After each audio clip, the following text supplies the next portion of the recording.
All right, so let's welcome Guus to talk about optimization of quantum repeater networks using stochastic automatic differentiation. So take it away. Thanks, Andy. Hi, everyone. I'm Guus. I'm a postdoc in Stefan's lab in UMass Amherst, and I'm talking about a paper that we wrote pretty recently, and it involves a bunch of Julia, so I'm going to highlight that a little bit in this talk also. It's titled Optimization of Quantum Repeater Networks using Stochastic Automatic Differentiation. I have some very basic slides about what a quantum network is. Let me know if it's too easy. But I imagine a quantum network as some kind of abstract service that is offered by some cloud. I don't know what it is like. But it's connecting a couple of end nodes, which are these blue squares. And it offers this service where it can make entangled states between these remote end nodes. Turns out this is kind of difficult if you want to go too far. I like to picture it a little bit as like you have a nice china plate collection and you're moving to a new house. You can imagine that you decide to throw them all these china plates like frisbees to some friend at the other house, and they catch them and then put them into the new cupboard. And that works kind of well if you're just moving across the street, but then if you're moving a little bit further, then most of your plates are probably not going to make it. Well, of course you can call more friends, put them in between, have them catch your plates, and then turn around and and throw the plate again to the next person in line. And if you make a long enough line, in principle, you should be able to cross a pretty decent distance without losing too many of your plates. And that's kind of what a quantum repeater is in a quantum network. What it would look like in a bit more concretely in an actual quantum network is that there's a line of nodes like this that we call a quantum repeater chain, where these quantum repeaters are the intermediate nodes. Every pair of nodes that is linked by a connection can perform some operation that creates entanglement between them by exchanging photons. And then at the quantum repeater, once it has entanglement established with both its left-hand neighbor and its right-hand neighbor, it can perform a measurement that is called entanglement swapping that creates an entangled state between its two neighbors. And if you perform this operation on every quantum repeater in the chain, you're going to end up with entanglement between the end nodes. So I like to study quantum repeaters and quantum repeater chains using Monte Carlo simulations. And what we're doing here is that we have some simulation in the computer, and we're going to run the simulation to get samples of what happens in the network. We basically simulate a trajectory of how the history of the network for one entanglement generation could look like. And now these samples, we can use them to determine how good this network would actually be if we would like to do something useful with the network. For example, maybe we want to do quantum key distribution. We can simulate the entanglement generation. We can simulate measuring the entangled states and use this to determine how quickly we can make a secret key so we can communicate secretly using quantum key distribution. But now something else I would be interested in using these simulations is drawing samples again, but now not using these samples to say something about how good the network is, but say something about what the derivative of the quality of this network is with respect to the various parameters that go into the network. This is very helpful to answer questions like what hardware parameters in the network are actually the most crucial to get good performance, but also to decide for the tunable parameters in the networks, which are the things that you can freely choose. They are maybe some knobs in the quantum repeater that say, how much do I do A, how much do I do B instead? How should we tune these knobs in order to get the best performance? And if we have derivatives, we can do gradient-based optimization, and that will make our life a lot easier. So to say a little bit about getting derivatives out of a Monte Carlo simulation, this can be a bit of an annoying problem. Let's say that first of all that we have some deterministic function that we can calculate with a computer. Then if we want to numerically determine the derivative, we can do this easy thing where we just say we calculate the function at point x, and we calculate the function at point x plus epsilon. We look at how much the function value changes over that interval, and then we just divide this epsilon by this delta. We look at the sort of the direction of this arrow that we can draw between the two data points, and that gives us the gradients. But now if we have a Monte Carlo simulation and we do the same thing, what we're going to get now is that there's going to be error bars on the data points that we have. So now we can do the same thing. We can just draw this arrow from one data point to the other and say, this is the gradient. Well, great. However, within confidence, this would also be a valid value for the gradients. But this would also be a valid value for the gradients. And you can imagine that the closer we push these two data points together without shrinking the error bars, sort of the more divergent these two arrows become, and the less certain we become about what the gradient is actually like. And to make this a little bit more formal, it actually turns out that if we take the limit of this epsilon to 0, then the variance of the estimate that we're going to get will blow up and go to infinity. So it becomes completely useless, basically. However, if we don't let epsilon go to 0, then we get a biased estimator, and the thing that we're calculating is not actually the derivative, but something that is maybe like the derivative. We're not really sure. So that kind of sucks. But the good news is that some really smart people at MIT guy of Aya specifically, they came up with a method that they call stochastic derivatives that allow you to do automatic differentiation with stochastic discrete random functions. And the best part of this all is that they have a very nice implementation in Julia. And sort of the point of our paper is basically saying, hey guys, look at this Julia package, it's really nice, and actually this is super convenient if you want to simulate quantum networks. So basically most of the talk is just sort of showing a couple of use cases of how this can be useful. But because this is JuliaCon, I also want to say something about the software that we developed to actually do this. Usually I don't say too much about that, but I think it's useful and interesting. So the main package we developed in order to make to do the examples that I'm going to talk about later, is called quantum network recipes.jl, which sort of defines a language for defining quantum networks, and then also offers tools to evaluate these, sort of what is the quality of these networks that we have defined using this language. And of course, for us, the useful part here is that they have been written in such a way that it's compatible with the stochastic.ad.jl package, which is this package sitting underneath. So this is not something that we wrote at all. But this is a package that is very useful and a package that we really like to use, and a big part of our focus has been to ensure compatibility with that package. And then on top we also wrote another package that's called repeater-placement.jl that offers some utility for talking about the location of repeater nodes in a network that is going to be useful for the second part of the talk also. In particular though, these two packages that we wrote, they have not been registered to the Julia registry. If anyone thinks that it would be useful to do so, let me know. I guess I haven't been able to decide whether it's useful for other people except for just me just yet. So if anyone has thoughts on that, let me know. So this package, quantum network recipes.jl, basically the main idea here is to sort of separate the network description from the methods that we use to analyze them. And what it looks like is that there's basically two important types of objects in that package, and those are the performance metrics, which is something like the secret key rate of quantum key distribution, the fidelity of the entanglement that we can make, the rate at which you can make entangled states. And then on the other hand, there's network recipes, which are sort of, well, a full-blown recipe that completely describes how a network is configured, how it is defined, what it is running. It's sort of a combination of both the physical representations of the components that are operating in the network and the protocols that we're using to actually tie all these components together and make them be a network. And now, of course, because it's Julia, we can actually set this up in a nice way where these performance metrics are just functions that are dispatching on the network recipe. So you can implement one method for each network recipe and that way offer sort of a nice interface. So to give an example of that, let's look at a very simple example of placing a quantum repeater between two end nodes in a very small network. Let's say that the end nodes are separated by 100 kilometers and we can put the repeater anywhere in between these two end nodes on the line. However, there's a catch. On the left hand of the repeater node, there's losses in fiber that are 0.2 decibel per kilometer, which is kind of standard. But then on the right-hand side of the repeater, there's more losses. There's 1 decibel per kilometer. So a little bit an artificial example, but I just wanted to make it not too trivial and just throw some numbers in there. It doesn't matter too much. It's just an example. Well, let's say that we're interested in a performance metric that is the secret key rate of entanglement-based quantum key distribution in the form of the BB84 protocol.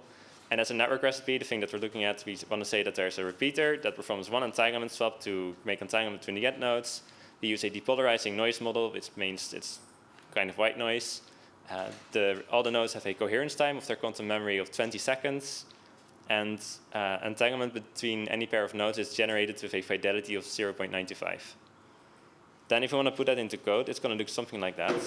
We use the quantum network recipes package, and then we define a function that's just calculate the secret key rate of this network. We can define some constants. There's the distance of between the end nodes. There's attenuation on the left-hand side, attenuation coefficient of the right-hand side, the coherence time, the link fidelity.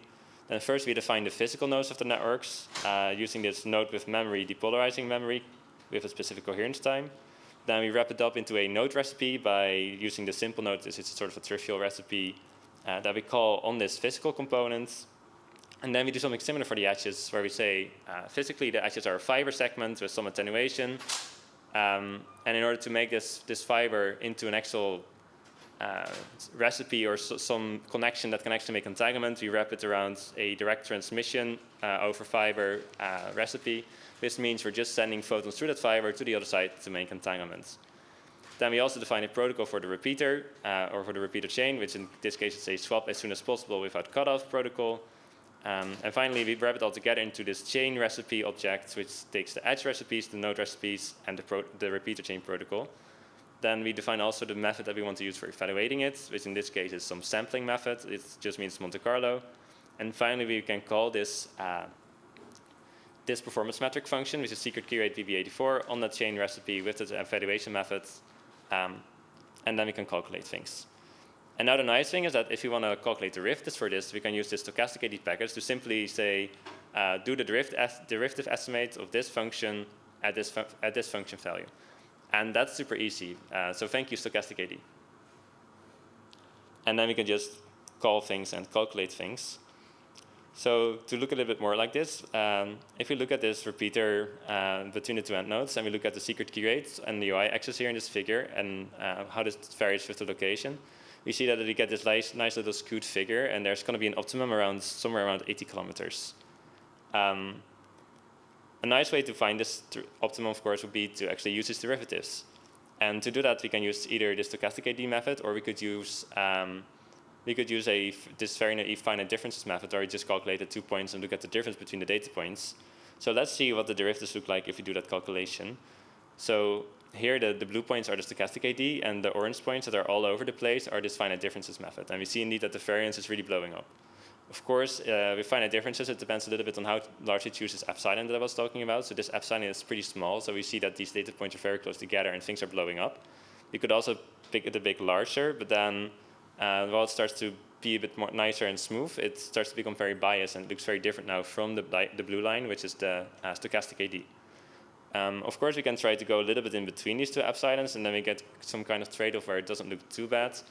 But we kind of need prior knowledge about the function in order to decide what the good epsilon is in the first place, and still it doesn't look quite as nice as the stochastic AD result. So I would say that stochastic AD is actually blowing it out of the water right here. So great. And with that out of the way, we can actually look at some science and some results that we obtained using this. So one thing that I think this is very interesting and useful for is tuning rate fidelity trade-offs in quantum networks. So there's a particular type of entanglement generation that's very popular that's called single-click entanglement generation, where two photons send photons to some midpoints, and they do a measurement there, and if they detect one photon at the midpoint, they declare success and they have some entangled states. However, there's a trade-off between the success probability of that process and the fidelity of the states that you generate that is tuned by something that's called the Brightside parameter that I call alpha here. And very schematically, like at the first order approximation, the success probability scales linear with alpha, while the fidelity scales with 1 minus this alpha. So basically, big alpha means a lot of entanglement, but it's very shitty, while a low alpha means we have to wait for a really long time, but once we get entanglement, it's going to be high fidelity. But what if we have some longer repeater chain and it looks very irregular like this, where the distances at the different sections of the repeater chain look very different? Then how are we going to choose the alphas such that we can run entanglements and make entanglement between the end nodes of this chain in such a way that the final entanglement that you produce allows us to get the most usefulness, the most utility. And where utility is defined according to some metric, and we're going to look again at the secret key rate of quantum key distribution because it's a very concrete number. Another question that we can ask is how sensitive is the performance of that chain with respect to the different parameters of the network.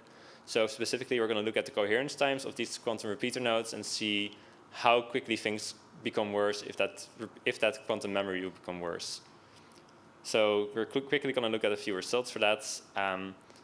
So there's a figure here where we see the alphas for all these different links as they evolve while we're doing a gradient descent algorithm. So basically, they start all at the same value, which is sort of the optimal value if they would all be forced to be the same.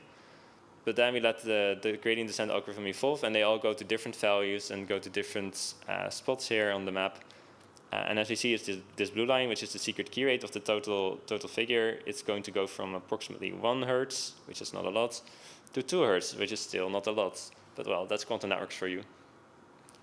So we basically doubled our secret key rate by doing a more complicated optimization problem. We went from 1 dimension to 5 dimensions.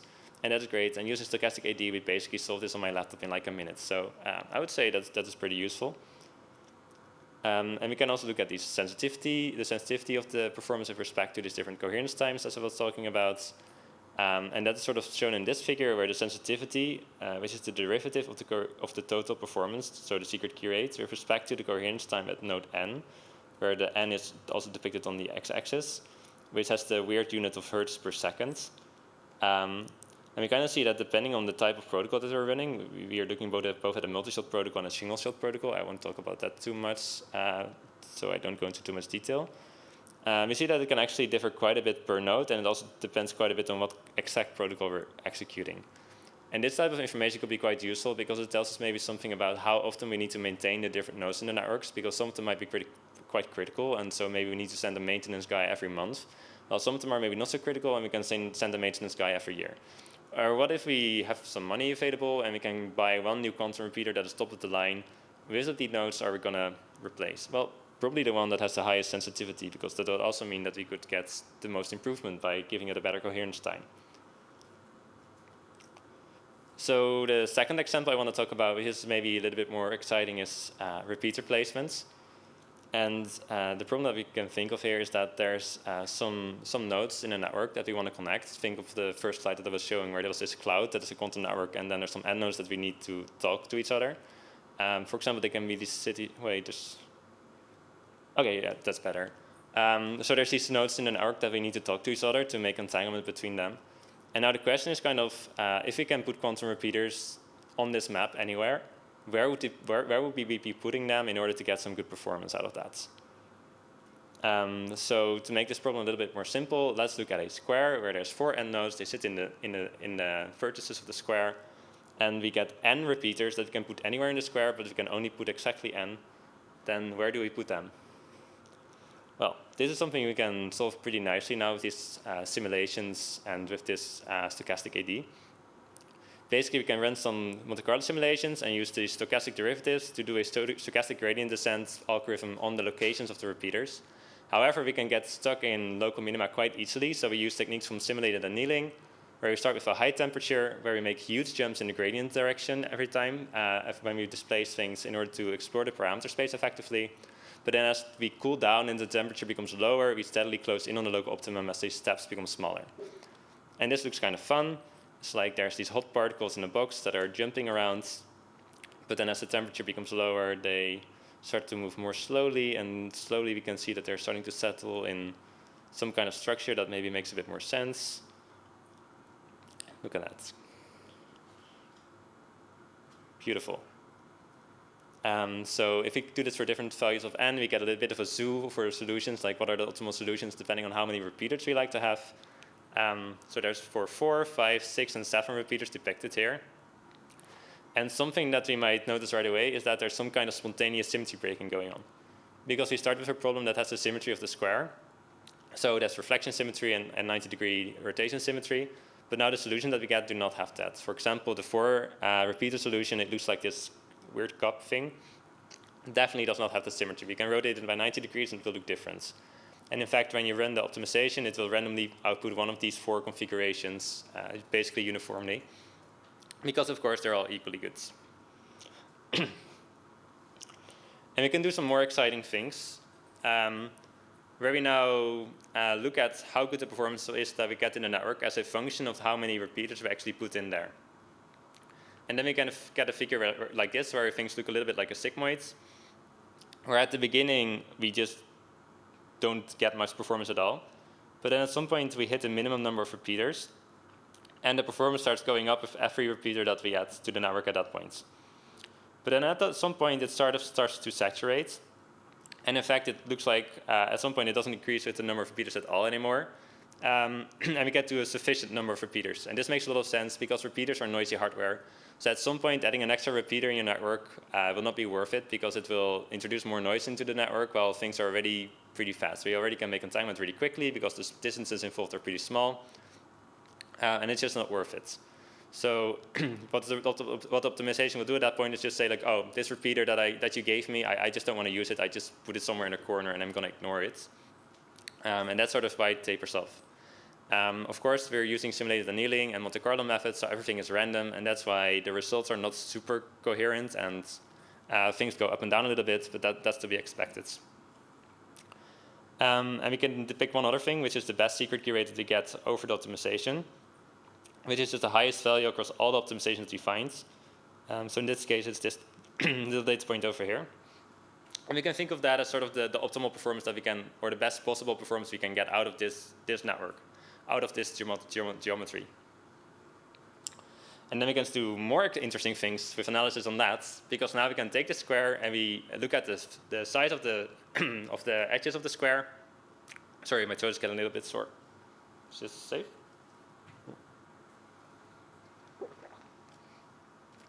So we can look at the length of the edges of the square and make it longer or slower, or smaller, and look at how these different parameters of that we saw in the figure just now, how these evolve. So if you look at the best possible performance that we can get out of the network, and we start making the network bigger and bigger, we see that this secret key rate starts to go down basically exponentially.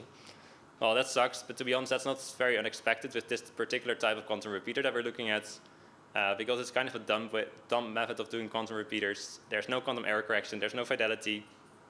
It's sort of like a zeroth generation quantum repeater almost. And this is something you would also get in a quantum repeater chain. If you just make the distance longer, even if you have an infinite number of quantum repeaters, you would be seeing something like this. Something else we can do is looking at sort of this, both the minimum number of repeaters that we need in a network to get anything, and the maximum number of repeaters that we need to get to the best possible performance for that particular geometry. And then we see that both of these numbers scale more or less linearly with the edge length of the square. And I think that's kind of good news, because the edge length of the square is only the square root of the total area of the network. So that basically means that if we make the total network area 4 times larger, we only need twice as many repeaters to do things. So I think that's pretty neat. Maybe a little bit unexpected, maybe not super unexpected if you think too much about it. But I think that's kind of convenient. And this is actually the last result slide I have. So with that, thank you all for listening.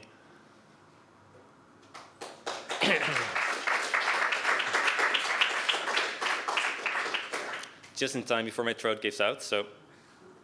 Just in time to ask Guus a bunch of questions. Yes. So, yeah.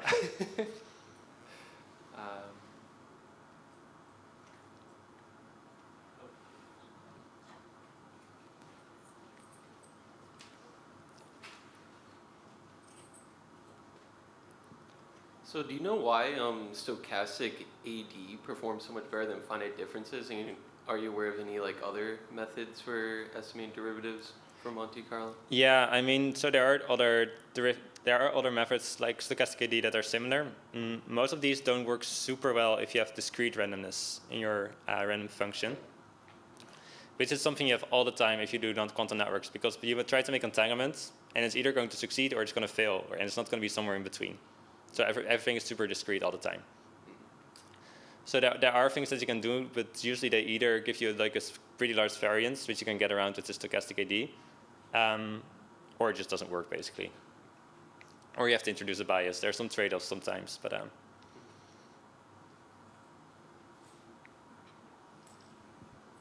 So thanks for the nice presentation. It seems that everything is working very nicely at this point. So can you give any ideas of, do you have any future projects with this in mind? Are there any other things you want to explore? So one thing you need to do in order to determine how good the network is like this, I can give you some node configuration and I ask you how good is the network. In order to do that, we need to find paths through the network also. I want to know if I want to talk if I want this node to talk to this node, I need to find a path to the network that fits the number of quantum repeaters to do that. And now I want to know what is the best possible path to the network to actually realize that. And it turns out that is kind of a hard problem in the quantum case sometimes. It has to do with isotonicity. Basically, your path metric is not well behaved, where basically if you're one path going to a node and another path going to that same node, doing your different routes, and the first path is better than the second path, but then you want to go to the next node over, it might suddenly happen that the second path becomes better than the first path.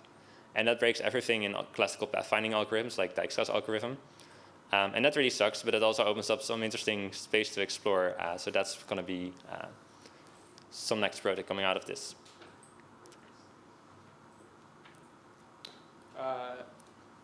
Okay.